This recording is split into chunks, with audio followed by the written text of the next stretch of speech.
네, 오늘 모두의 예상대로 국무회의에서 김건희, 최혜병 특검법 그리고 지역사랑 상품권법 제2 요구권을 의결했습니다. 이에 대해 윤 대통령 거부권을 행사할 것으로 보이고요. 이 야5당은 오늘 용산을 찾아가 거부권을 거부한다는 규탄 기자회견을 열었습니다. 이번 주도 쳇바퀴 정쟁 소식으로 한 주를 열 수밖에 없는데요.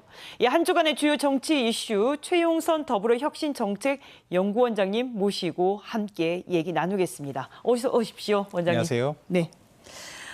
윤 대통령 거부권 행사할 것으로 보이는데 민주당은 이에 대해 주말이라도 표결을 추진하겠다는 입장입니다. 이렇게 되면 혹시 여당 내 이탈표 어떻게 될 것으로 보이시는지 궁금합니다. 대통령이 늦어도 10월 4일까지 거부권을 행사할 것으로 보여지고요. 네. 민주당은 빠르면 금요일, 늦어도 주말께에는 본회의를 열어서 다시 표결에 붙이겠다 이렇게 계획은 잡고 있습니다. 네. 앞으로 이제 어떻게 진전될 것인지를 지켜봐야 될 것으로 보여지지만 이탈표가 국민의힘에서 많이 나올 것으로 보여지지는 않습니다. 다만 이제 10월 7일부터 국정감사가 시작되고 네. 또 민주당이 여러 가지 김건희 여사와 관련된 의혹들에 관해서 국정조사를 예고하고 있기 때문에 그 과정에서 지금도 국민적 여론이 높은 상황이지만 그 여론들이 앞으로 어떻게 더 진전되느냐에 따라서 국민의힘 내에서 이탈표가 나올 것으로 예측이 되고 있습니다. 그렇다면 앞으로 이 정쟁, 쳇바퀴 정쟁이 계속된다라면 어떤 쪽에서 더 유리해지고 어떤 쪽이 더 불리해질지. 왜냐하면 이쪽에서는 입법 폭주라고 지금 맞서고 있는 상황이고 여기서는 이렇게 많은 이슈들이 나오는데도 불구하고 특검법을 하지 않느냐, 김건희 여사에 대한 특검법을 계속 이렇게 묵살해야 되느냐, 이런 여론들이 맞서고 있지 않습니까? 이럴 때는 유불리가 어떻게 돼가는지도 궁금합니다. 결국은 국민의 지지 여부입니다. 지금도 대통령 국정 운영 지지에 대해서 한 70% 이상이 반대 여론을 형성하고 있고 굉장히 강고하게 이 층들이 굳어져 가고 있는 상황이기 때문에 김건희 여사 특검법을 비롯해서 여러 가지 법들에 대해서도 이 반대 여론을 갖고 있는 층들은 다 찬성하고 있는 또 상황이기 때문에 이런 흐름들이 앞으로 어떻게 가느냐에 따라서 민주당이 더 세게 밀어붙일 수 있을 것인지 여부를 판가름할 수 있을 것 같습니다. 지금 한 임기 2년여 되는 동안에 거부권만 24번째일 거라는 예상입니다.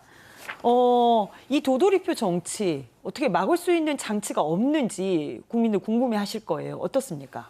국회의 의사결정에 대해서 대통령실과 윤석열 대통령은 모두 다 이걸 거부하고 있는 상황이기 때문에 이것을 바로잡는 방법은 결국 국민들이 어느 집단의 손을 들어주느냐. 네. 특히 대통령 국정운영 지지도가 20%대 초반까지 떨어지고 있는 상황에서 이게 10%대로 떨어진다라는 이른바 심리적 탄핵 상태로 가게 된다고 한다면 집권 여당인 국민의힘 내부에서도 반발의 흐름들이 좀 더 조직화될 수 있는 가능성이 높기 때문에 그 흐름들이 앞으로 10월 이후에 어떻게 전개되느냐 이것에 따라서 승패가 좀 더 달라지지 않을까 이렇게 생각합니다.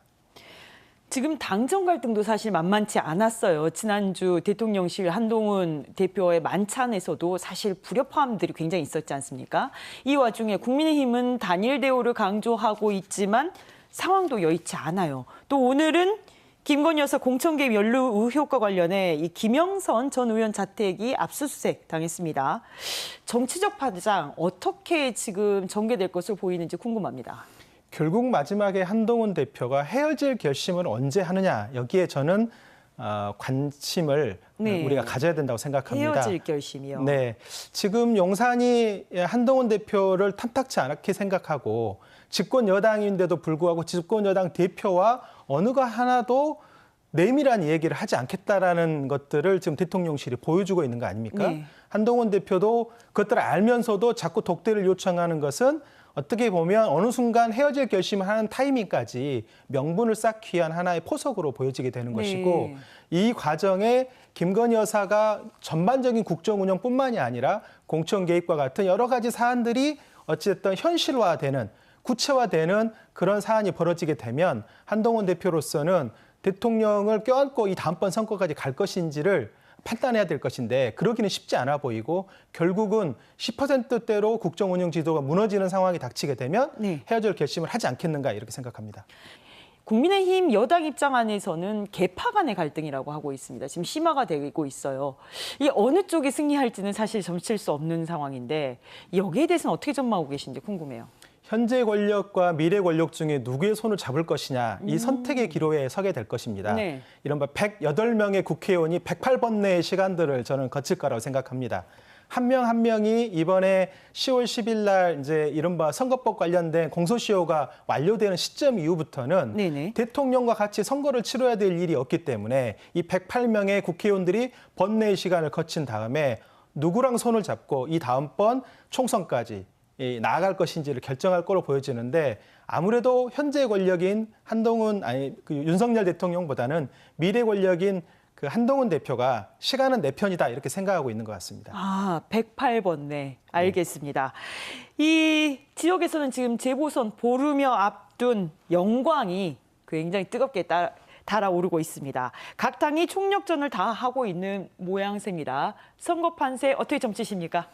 우리 지역에서야 아무래도 재보궐선거가 두 군데서 이루어지기 때문에 관심이 집중되고 있지만 지금의 이 전국의 초점은 여의도로 향하고 있고 다음 주부터 시작되는 국정감사와 그 이후에 벌어질 것으로 예상되는 국정조사 과정에 윤석열 정부의 치부가 드러나는 일들이 많이 벌어질 거기 때문에 그런 쪽에 관심이 좀 쏠릴 것 같고요. 그러다 보면 이번에 재보궐선거는 조직선거로 마지막에는 진행될 가능성이 많기 때문에 그런 과정에서 민주당도 마지막에는 좀 자신하고 있는 게 아닌가 이렇게 생각합니다. 알겠습니다. 원장님 시간 관계상 오늘 말씀은 여기까지 듣도록 하겠습니다. 네, 지금까지 최용선 더불어혁신정책연구원장 모시고 얘기 나눴습니다. 오늘 말씀 감사합니다. 감사합니다.